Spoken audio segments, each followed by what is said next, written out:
What's going on, everybody? Welcome to another special edition of the Wrestling Heroes and Insiders Podcast, aka The Whip Show, on 106.1 FM, WAKT, Toledo's community radio station. And as you guys know, it's a very big wrestling show coming up very soon. Bound for Glory, October 12th in Lowell, Massachusetts, right outside of Boston, at the Songus Center. And I have a TNA star on the show right now, Steve Maclin. How you doing today, sir? I'm doing good, man. How are you? I'm doing well, man, doing well. And before we even start this interview, I want to say thank you for two things. One, thank you for your service to this country. And number two, thank you for your service to the world of professional wrestling. Thank you very much. I appreciate that. Man, so how you feeling, man? I mean, it's almost BFG time, the biggest time for TNA.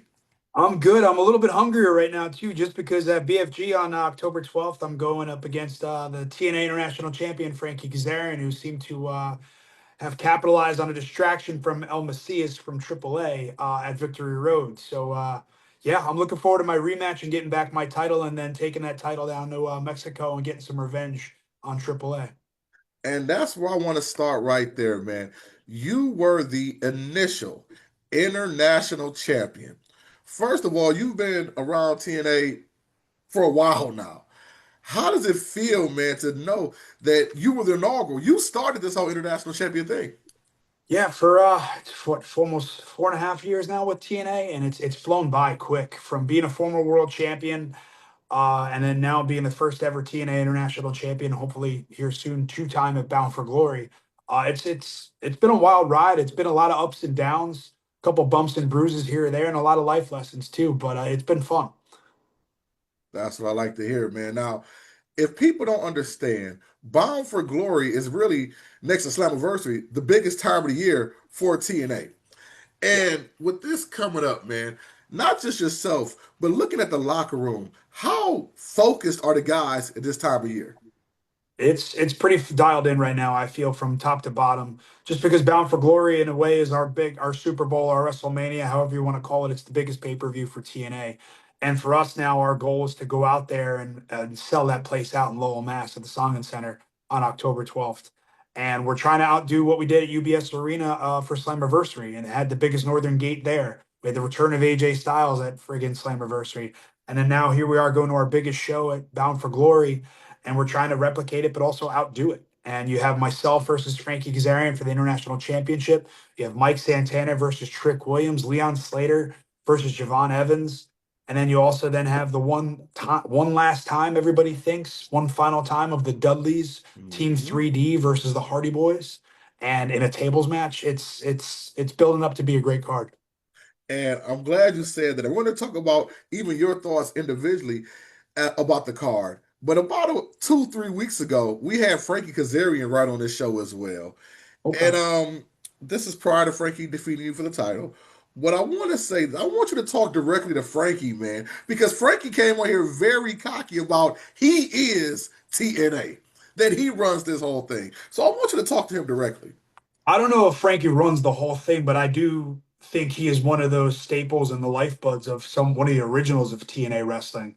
So Frankie, if you are watching this and are listening to this, I respect the hell out of you for it. You know that. But I also, being a self-proclaimed TNA, there's no the king of TNA. There's no kings in TNA. There's no kings in the world anymore.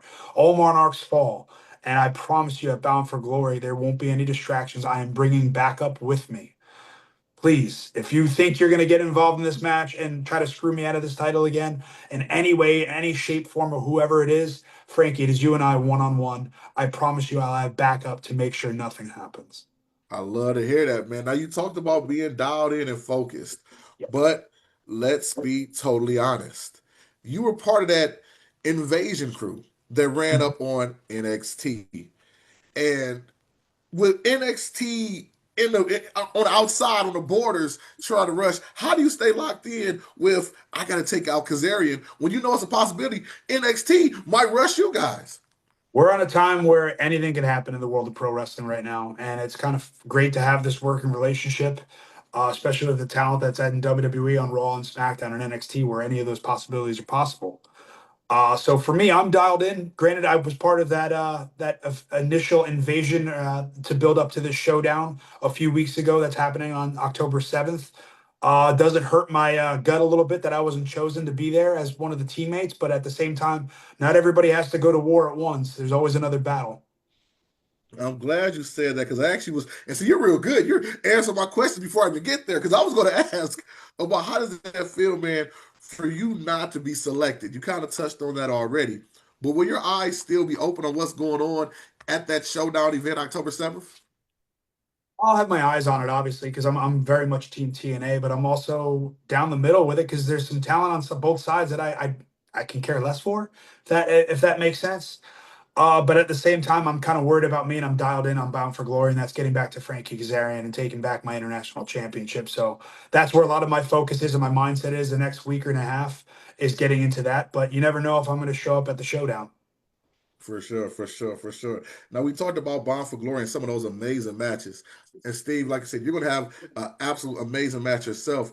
But if you were to take yourself out of it as a fan, what's one of those matches you really want to see yourself that you might be behind the curtain, kind of peeking out, looking at? I'm not going to be behind the curtain. I'm going to be walking out into the crowd and watching from Okay, somewhere where nobody okay. notices me. This is the tables match between the Hardys and Dudleys. That match is something that I know as a fan when I was a kid watching when they had that tables match in the Madison Square Garden at the Royal Rumble in the year 2000. And I was a teenager then, and now here I am, full grown adult, still act like a big kid every damn day of my life with the job that I have. But now I'm also in the locker room with these men and my mentors, my friends that I get to go to and talk to. And I said it to Matt and Jeff when we were in Minnesota. I was like, it was really bizarre to watch the promo segment between that and then just sit there and look at Jeff and Matt in the locker room afterwards. And I just had to say it to them out loud. I was like, hey, just I want to thank you, but at least it's weird for me to just be a part of this and also to share locker room, but also to just witness that from 25 years ago to now seeing this 25 years for one last time at Bound for Glory to see who really is the GOAT of tag team wrestling, the Hardy Boys or the Dudleys.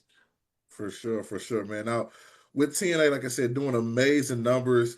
I actually was able to go to Bound for Glory in Detroit last year. You guys are doing great. Ticket sales are absolutely amazing. But seeing what's going on now, honestly, man, how does that feel internally? Like I said, 4.5 years you've been around the company, you've been doing your thing, seeing this growth, and what do you expect from TNA in the next 2 to 3, 5 years? Just to keep taking the momentum we have and keep getting better and bigger, getting that TV deal that's supposed to be happening at some point. You never know. Maybe that announcement's coming down the line. Can't Y'all confirm or heard that? deny. Y'all heard him? Can't confirm or deny that. I just have high hopes and I have faith in that Carlos Silva's out there working and doing his job the way he's supposed to. Um, but for me to come into TNA when I was a name that was let go in WWE that really never got to show who he was. Hmm. And I got to go to TNA and take the opportunity of going in with no fans and debuting and learning that system, but also bringing everything that I learned from the opposite system of working so much television in WWE and being stuck in the performance center from so long with so many coaches and mentors and people that I learned from and taking those tools and that education that I got and just I hit the ground running. And every opportunity TNA gave me, I hit the ground running. I took that ball and I just kept going an extra yard, an extra 10 yards, an extra 15, 20 yards. And then I became a world champion. Then I became the first inaugural TNA international champion. Now Hmm. here I am going into Bound for Glory, going to be a two-time international champion. Y'all heard it. The man claimed it right there. You manifested. You put it in the air. He's going to win the title. He called it out, man. Now, with that being said, with this crossover, I do want to ask you: is there a dream match that you're looking at from the outside that you're like, you know what? I would love to get my hands and mix it up with them. For me, I've said in other interviews, I would love to wrestle somebody that was also a prior TNA talent, and obviously AJ Styles would be number one on that. Just because I just think for him being the name and the lifeblood of TNA and a homegrown talent at that time, and to where he is now, and nobody ever thought 11 years after him leaving TNA, he'd be back in the TNA ring at Slammiversary this past year at UBS was never going to happen, but it did. And that's one of the best things of this crossover that happened is that's one of those moments people wanted to see. So for me, AJ would be up there. Another would be Drew McIntyre. If Bobby Roode was still in ring and active, that'd be another name. But then also for names that are in NXT right now would be an Ethan Page if he holds on to that North American Championship next Tuesday on October 7th at Showdown against Ali. And do I? Am I a fan of Ali and what he stands for? No, but do I want TNA to finally take a title back home? Yes, from NXT, because I think it's time for us to steal some of their gold. I agree too, man, because way too many NXT guys have TNA belts right now. So I agree with that totally, man. And if Ali doesn't succeed on that, then I'll gladly go in there as I'll be a two-time international champion. After that, I'll go into NXT and I'll gladly take that North American title as well. Do you guys hear that? Listen to that confidence. I love that, man. He's claiming champ, just in case, man. Why Now, not? before we get out of here, there's a few more questions I do want to ask you. One, you're doing all this in the wrestling world right now, but you're actually going into MySpace a little bit, meaning you think you're doing a podcast and you're working towards one. Yes, my Talk wife about and I that. started a podcast. We're on episode 3, which just came out this past week. It's titled "Her Boots," where we're diving into the first few episodes of our story and how we started this podcast and what Boots to Boots is all about. And what Boots to Boots is all about is just transitioning from one pair of boots to another. Everyone comes to a crossroads in their life where a career ends, something tragic happens in your life that it just changes your life, and you have to figure things out, like what's next. And that's that crossroads we're talking about, because nobody really talks about those moments in their life. Me going from military boots to wrestling boots, and then my wife going from teacher boots as a student, and then also then going into wrestling boots, and like now we're putting on our podcast boots. So we're talking about those transitions and those ups and downs in life, and that's what we're getting into once we start having guests as well, is their stories and getting it out there, because nobody ever really talks about those moments in their lives where they had that down moment of what's next? What do I do with my degree? What do I do with the education or the job that I just put 10, 15 years into? And now that company closed, if that makes sense. Yeah. So it's just like, what's next for me? And it's getting those stories out there, and whether they're positive or negative, it's life lessons. And that's what we want to really dive into. Okay. Now, the very last question I like to ask people all the time, I like to throw a curveball in there a little bit. It's Okay. called the mark out moment. And what that is I like to say a moment of your time, that even though you're TNA wrestler Steve Maclin, you've been in some of the biggest arenas in the world, that moment where you're still kind of like, yo, even though I'm Steve Maclin, I can't believe this is my life. Almost like an out of body experience where maybe somebody knew you that you would expect to know you, or you were at a show and you were like, I can't believe I'm standing next to such and such. So, Steve Maclin, have you ever had that one moment that you're like, this is actually wild? This is a mark out moment for me? I can honestly just say it's most recently in Minnesota with me tagging with Ken Anderson. And we're getting ready to do his entrance. The microphone didn't come down from the rafters like it normally does for his entrance, and Yeah. I got to do that. But I remember looking at Jake something, who was across from me in the ring, and we'll break a little bit of kayfabe here. But I looked at him after Ken's doing his entrance, and I let him have his moment. So I went back into the corner. I look at Jake, and he's smiling. I looked at him, I'm smiling. I'm like, this is pretty fucking cool.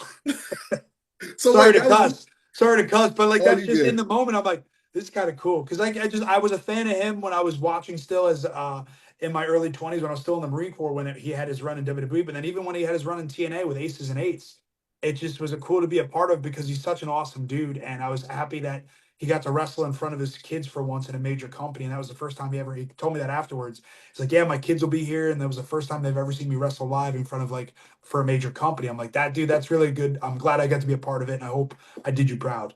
That's so dope. So that was a shoot that the microphone didn't come down. Yeah, no, normally he has an entrance, and he was Yeah, reaching up for it. And that's where I was just like, you know what? I got an idea. Let me go get a steel chair and drop a mic down for you to pay a little bit of respect for you. that was Pay a so little fire. That homage was to it. so fire, man. Before we get out of here, one more time, let these folks know if they are on the cusp of purchasing Bound for Glory or buying tickets, why they should get tickets for BFG. If you are not watching TNA wrestling, then what is wrong with you? It is the best professional wrestling company to me on the planet, and it is from top to bottom the one of the most stacked cards. The full card hasn't even been announced yet, and there's just so many possibilities. And TNA is trying to bring titles home.